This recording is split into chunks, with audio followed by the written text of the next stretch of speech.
সৌমঙ্গল ভূত এরা সব আসে তাড়াতাড়ি। এদের ঘরে আছে বুঝি মস্ত হাওয়া গাড়ি। রবিবার সে কেন মাগো এমন দেরি করে? ধীরে ধীরে পৌঁছায় সে সকল বাড়ির ঘরে। আকাশ পারে তার বাড়িটি দূর কি সবার চেয়ে?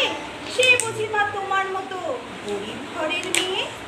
সৌমঙ্গল ভূতের খেয়াল থাকবারই জন্য বাড়ি ফেরার দিকে ওদের একটু মন নেই। রবিবারকে কে যে এমন ভীষণ তাড়া করে, ঘন্টাগুলো বাজায় যেন ৮ ঘন্টার পরে।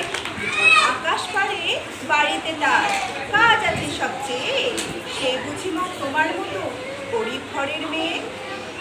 সৌমঙ্গল বুধের যেন মুখগুলো সব হারি, ছোট ছেলের সঙ্গে তাদের ভীষণ মারামারি। কিন্তু শনির রাতের শেষে যেমনি উঠে জেগে রবিবারের মুখ থেকে হাসি লাগে লেগে। যাবার বেলা যায় সে কেঁদে মোদের মুখের চেয়ে, সে বুঝি মা তোমার মতো গরিব ঘরের মেয়ে। নমস্কার।